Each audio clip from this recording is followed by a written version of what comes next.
The leader Hindi की इस report पर क्यों आया पाकिस्तान से फोन, जानिए बेचैनी की वजह। जी, मैं इम्तियाज कुरैशी बोल रहा हूं पाकिस्तान से। आप खैरियत से हैं?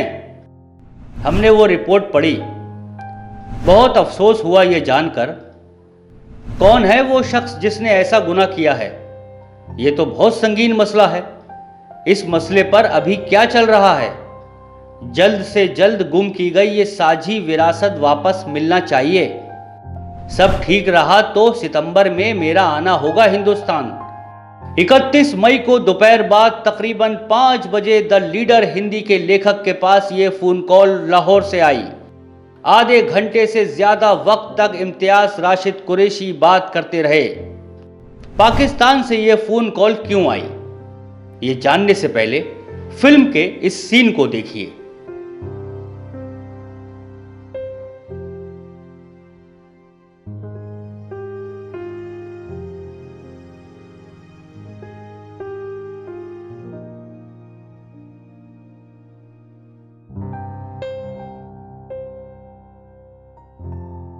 जानते हैं इस चेहरे को? ये दुर्गा भाभी हैं, आजादी के लिए चले क्रांतिकारी आंदोलन की बेहद साहसी किरदार, क्रांतिकारी भगवती चरण वोहरा की पत्नी। वही दुर्गा भाभी जिन्होंने सैंडर्स वध के बाद भगत सिंह के हुलिया बदलकर गिरफ्त से निकलने के वक्त उनकी पत्नी का अभिनय कर लाहौर से कलकत्ता भेजने में अहम भूमिका निभाई। दुर्गा भाभी 92 साल की लंबी उम्र जीकर 15 अक्टूबर 1999 में गुजर गई। क्रांतिकारी आंदोलन की उन आंखों ने असहयोग आंदोलन, साइमन कमीशन विरोधी आंदोलन, असेंबली बम केस, भगत सिंह, राजगुरु, सुखदेव की फांसी, चंद्रशेखर आजाद की शहादत, तमाम साथियों की गिरफ्तारी, हत्याएं और बाद में चले आंदोलन, फिर वो आज़ादी देखी जो उनके सपनों का हिस्सा नहीं थी। आज़ादी के बाद वो सब देखा जो अंग्रेजों की हुकूमत में देखा था। सांप्रदायिकता और जातिवाद से कुचले जाते लोग, फैसिस्ट ताकतों का उभार भी देखा। बुढ़ापे में उनके साथ एक धोखा हुआ जिसका मलाल उन्हें आखिरी सांस तक रहा। उनकी कोई मदद भी नहीं कर सका। यह धोखा था उनके लिखे लेखों का सही हाथों तक ना पहुंच पाने का। यही लेख अब तलाशे जा रहे हैं। क्रांतिकारी आंदोलन के इतिहास के साथ इस धोखाधड़ी की खबर मिलने पर ही इम्तियाज कुरैशी का फोन आया पाकिस्तान से, सिर्फ इसलिए क्योंकि वे वहां इस विरासत को सहेजने को तमाम जोखिम ले रहे हैं, क्योंकि वो उस लाहौर की मिट्टी की खुशबू को पहचानते हैं, मोहब्बत करते हैं, जो क्रांतिकारियों की धरती रही है। वही लाहौर जहां से दुर्गा भाभी की बदौलत शहीद आजम भगत सिंह और commander in chief Chandrashekhar Azad अंग्रेजों की गिरफ्त से बचकर कलकत्ता पहुंचे थे। वो लाहौर जहां आज भी साम्राज्यवादी ब्रिटिश हुकूमत भगत सिंह, राजगुरु और सुखदेव की हत्या के निशान हैं। इम्तियाज कुरैशी की क्रांतिकारियों से मोहब्बत का अंदाजा इसी से लगा सकते हैं कि वे आज भी भगत सिंह के उस केस को चुनौती दे रहे हैं जिसके बाद उनको फांसी दी गई। उन्होंने उस एफआईआर की नकल निकलवाई तो पता चला कि उसमें तो भगत सिंह का नाम तक नहीं है। इस बुनियाद पर वे ब्रिटिश सरकार से मुआवजा और उसको दंडित करने के लिए कोशिश कर रहे हैं। ब्रिटिश साम्राज्यवाद से नफरत का आलम यह है कि अंग्रेजी में बात करना तक पसंद नहीं करते और ना ही इस इंसाफ के मिलने तक ब्रिटेन जाने को तैयार हैं। लाहौर के शादमान चौक का नाम उनकी ही अपील पर अदालत ने भगत सिंह चौक रखा है। हालांकि उन्हें अफसोस है कि वहां की सरकार ने औपचारिक तौर पर अदालत के आदेश का पालन अभी तक नहीं कराया है। इम्तियाज कुरैशी बंगा गांव में मौजूद भगत सिंह के उस घर को भी खरीदने की कोशिश कर रहे हैं जो अभी किसी की निजी मिल्कियत है।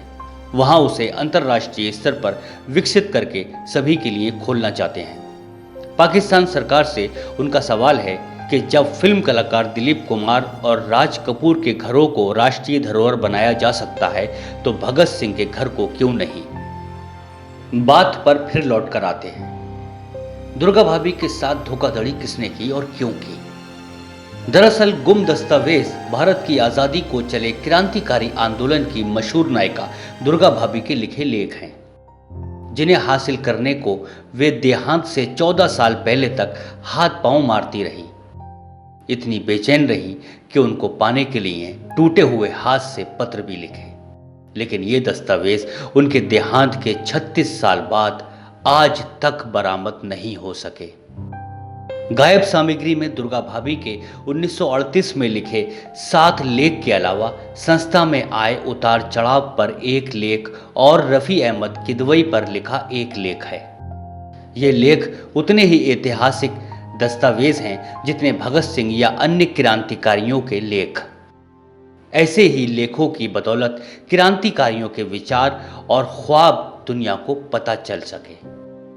ऐसा कुछ हुआ है, ये जानकारी हाल ही में उजागर हुई जब क्रांतिकारी आंदोलन पर विशिष्ट लेखन से चर्चित साहित्यकार सुधीर विद्यार्थी की पुस्तक समय संवाद में दुर्गा भाभी का सुधीर विद्यार्थी के नाम लिखा एक ऐसा पत्र प्रकाशित हुआ है जिसमें लेखों को वापस दिलाने की गुजारिश की गई है।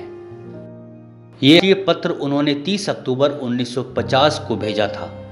पत्र में उन्होंने बरेली के रंजीत सिंह का हवाला देते हुए लिखा कि रंजीत सिंह सुधीर विद्यार्थी का हवाला देकर उनसे मिले और ऐतिहासिक महत्व के कई दस्तावेज ले गए और उन्हें नकल कराकर वापस कराने का वादा करने के बाद भी लौटाए नहीं।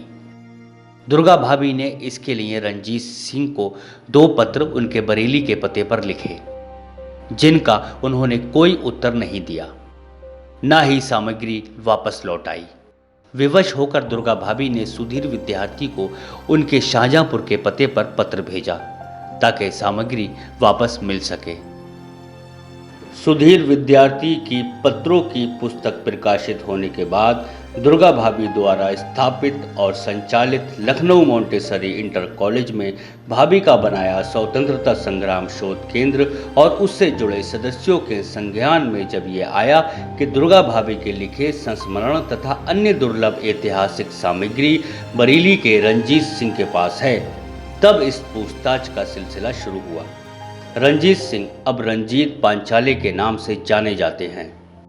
प्रकरण की जानकारी मिलने पर काकोरी केस के क्रांतिकारी रामकृष्ण खत्री के बेटे उदय खत्री ने 27 मई को रंजीत पांचाले को फोन करके पूछताछ की, जिस पर रंजीत पांचाले ने न केवल ऐसी सामग्री अपने पास होने से इनकार किया बल्कि ये भी कहा कि दुर्गा भाभी से वे ऐसा कुछ नहीं लाए। संयोग से इसी दिन द लीडर हिंदी की ओर से अपरिचित साहित्यकार से पाठकों का परिचय कराने के लिए इंटरव्यू के लिए उनसे संपर्क किया गया। दुर्गा भाभी के पत्रों का जिक्र आने पर उन्होंने जो कहा, सुनिए। हेलो। हाँ जी नमस्कार। ये सक्सेना जी, आपको फोन जो है वो सुधीर ने करवाया था आपको? नहीं, मैं तो इंटरव्यू मैं कर रहा हूँ। नहीं, ऐसा है ना, जो तुम बात कर रहे थे जी, और बात करने का जो ढंग था, जो बातें की तुम्हारी, उससे संदिग्ध तो तुम तभी लग रहे थे, तो मुझे खैर समझ में आ गया कि, और ये जो झूठ लिखा है ना कि मेरे आपसे बात करने के बाद सुधीर विद्यार्थी से बात हुई और फिर उन्होंने ऐसा कहा, ये आपकी बात पहले हो चुकी थी, सच क्यों नहीं बोलते आप? नहीं, ये बात मुझे उनका असल में उसके लिए काम उन्होंने करते हो एक समय संवाद करके एक पुस्तक है उनकी कुछ पुस्तक छपी है, सुधीर के क्या अरे कहाँ रहते, कहाँ हो तुम ये बताओ? मैं रहता हूँ कृष्णा नगर में। अच्छा, कब से हो यहाँ बरेली में? मैं तो बरेली जिले का ही रहने वाला हूँ, नवाबगंज तहसील में मेरा गांव है और मैं यहाँ बरेली में पत्रकारिता 2008-7-8 से कर रहा हूँ। सुधीर से बड़े प्रभावित दिखाई दे रहे हैं, लग रहा है। नहीं, मैं तो सभी अच्छे लोगों से प्रभावित रहता हूँ। वरना उसके लिए काम नहीं करते, उसके बजाय बतौर एजेंट आप उसके लिए काम नहीं करते। नहीं भाई, थोड़ा बहुत अपनी कुछ गरिमा बचा करके रखो। अरे अगर इस क्षेत्र में आए हो तो थोड़ी सी गरिमा बचा करके रखो, और देखो ये इस तरीके के हथकंडे मत, अपने आप को इस्तेमाल मत होने दो। बड़ा स्पष्ट रूप से बता रहा हूँ। नहीं, आप अगर आपको ऐसा कुछ भी लग रहा है तो वो आपको गलत लग रहा है। आप मेरे बारे में उसकी तुच्छी राजनीति का अपने आप को क्यों मोहरा बनने दे रहे हो मेरे भाई? नहीं, अगर आपको मेरे बारे में कुछ भी अगर किसी भी तरह की कोई जानकारी लेनी है तो आप किसी भी जिन भी लोगों से आप जानते हो पत्रकारों में, उनसे पूछिएगा कि मैं किस तरह की पत्रकारिता करता हूं। आप जिस समय जो बातें जिस तरह से कर रहे थे, मैं आपका शुरुआत में कभी न मकसद और वो सब चीजें मेरी समझ में आ गई थी और मुझे तभी समझ में आ गया था कि आप कहाँ से बोल रहे हो और क्या कर रहे हो। वो सारी चीजें मेरी मैं तभी, लेकिन आपने बाद में आप खोल गए। उस समय आपने सच नहीं बोला, लेकिन वो थोड़ी देर में सच आपने व्हाट्सएप पे दे दिया मुझे। नहीं, उनसे भी मेरी बात हुई। मैं तो क्योंकि रोज ही किसी न किसी 2-4 लोगों से बात करता ही हूँ और उनका समय संवाद करके कोई पुस्तक है ना, समय संवाद करके एक पुस्तक आई है उनकी, उसका उन्होंने जिक्र किया। उसमें फिर मैंने बताया कि मैं एक फोन किया था, उनको भी किया था, तो वो बोले कि अभी हमारा पारिवारिक कुछ मसला कुछ गड़बड़ चल रहा है तो अभी तो हम कर नहीं पाएंगे। उन्होंने भी मना किया इंटरव्यू के लिए। तो वो ये जिक्र कर रहे थे कि दुर्गा भाभी से संबंधित कुछ दस्तावेज को लेके जिक्र कर रहे थे कि वो आपके पास हैं। तो मैंने कहा अच्छा, तो मैं भी पूछूंगा कि क्या है मामला। मतलब अभी आपने फोन किया और आपसे 5 मिनट पहले मेरे पास फोन आया उदय खत्री का। कौन है ये? बोले मैं रामकृष्ण खत्री का मैं बेटा बोल रहा हूँ। रामकृष्ण खत्री थे, वो काकोरी कांड में थे, वो जानकारी थे। बोले मैं उनका बेटा बोल रहा हूँ और उसने भी यही मसला और यही सारी बातें मेरे साथ बताई। तो मैं उनको जवाब मैंने उनको जो है समुचित ढंग से दे दिया। खैर वो दस्तावेज है ना आपके पास? और देखिए ये जो है ना, मेरे पास कभी कुछ नहीं था, ना उन्होंने मुझे कभी कुछ दिया था और 40 साल के बाद ये आदमी उस बात का मेरे से जिक्र कर रहा है। अगर वो मेरे से संबंधित उनका एक पत्र उसमें समय संवाद में छपा है।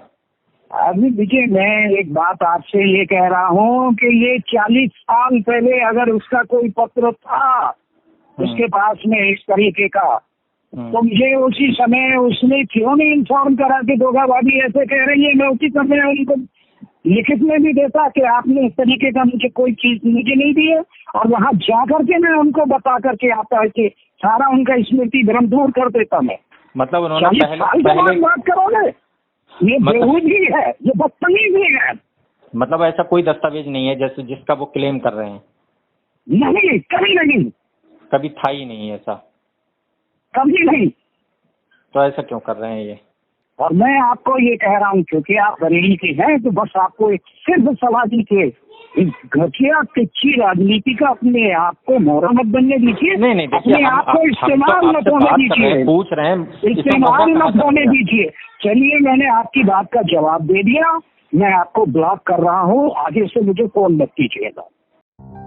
सुधीर विद्यार्थी ने इस मामले पर कहा, दुर्गा भाभी का पत्र मिलने पर रंजीत सिंह को पत्र लिखा, लेकिन उसका कोई जवाब नहीं आया। ये कोई आश्चर्य की बात भी नहीं है, क्योंकि जब दुर्गा भाभी के पत्रों का जवाब नहीं मिला तो मेरे पत्र का उत्तर कैसे मिलता।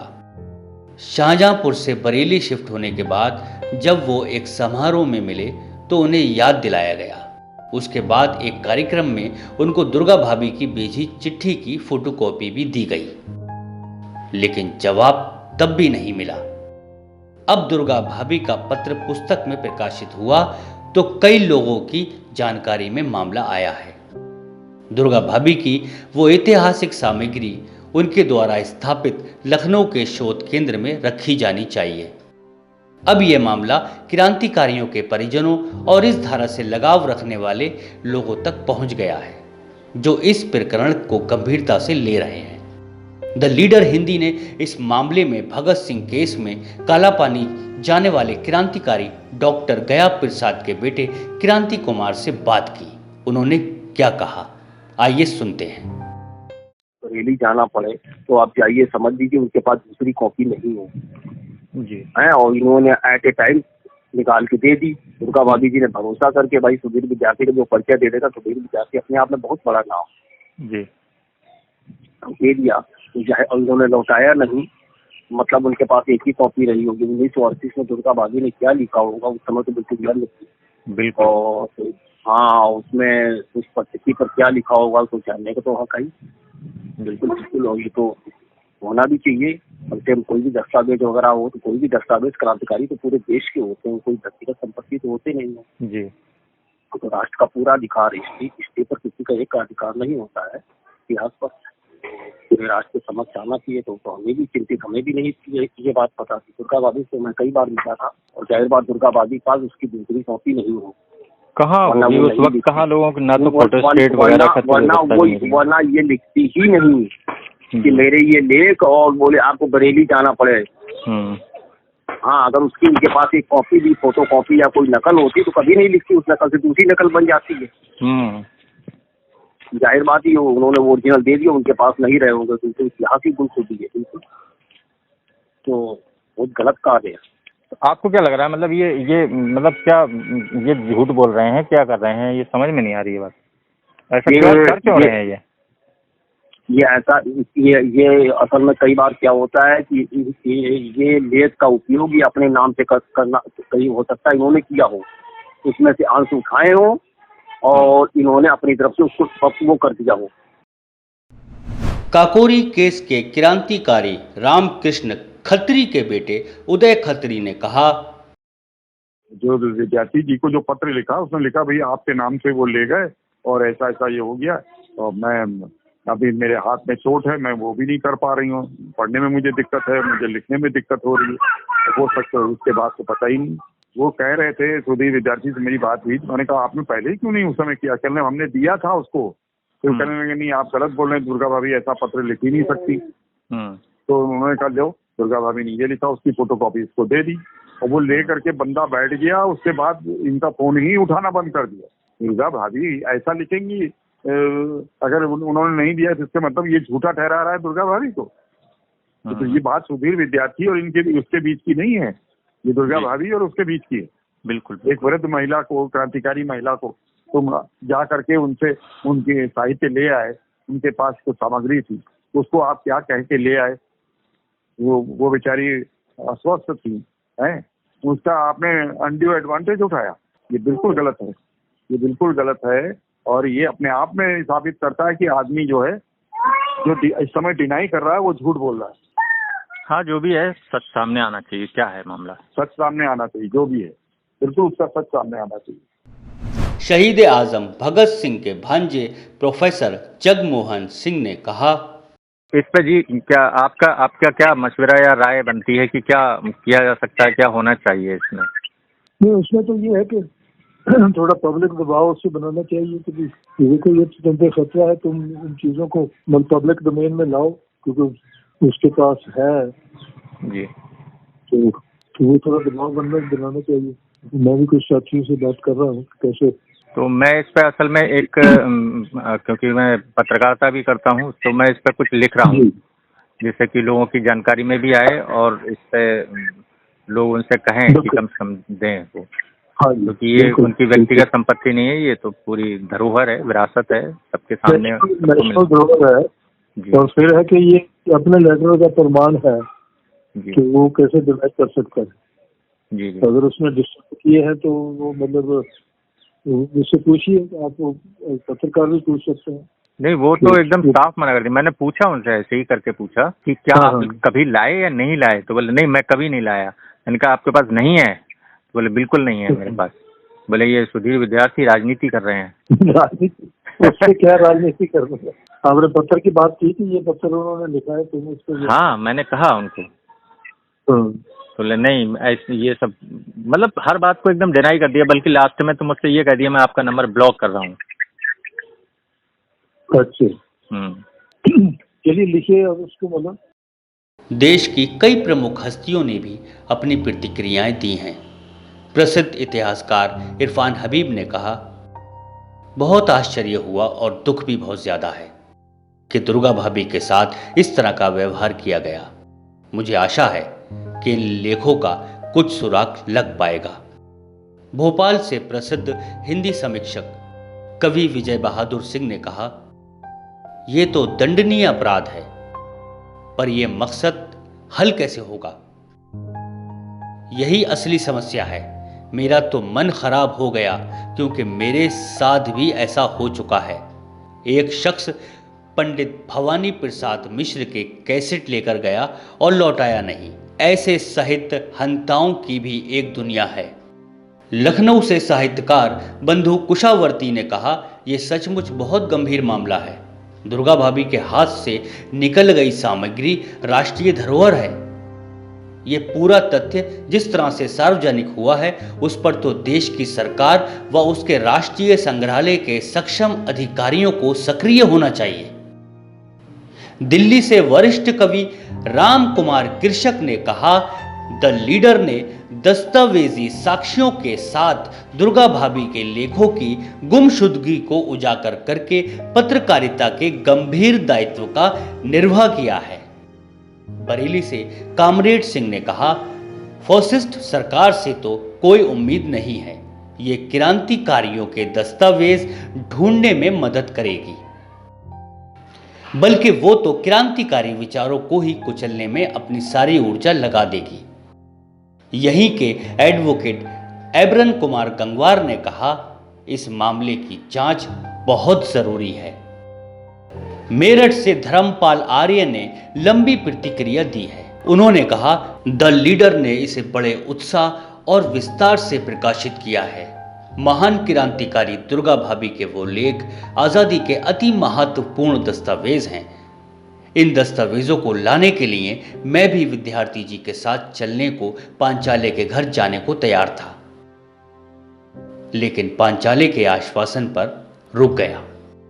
जनपद वेबसाइट के संपादक अभिषेक श्रीवास्तव, द ट्रूथ और यथार्थ पत्रिका के संपादक मंडल सदस्य मुकेश असीम, कवि नित्यानंद गायन, उत्तराखंड में भाकपा माले के नेता इंद्रेश मैखोरी आदि ने भी इसी तरह की मिलती जुलती प्रतिक्रिया दी है।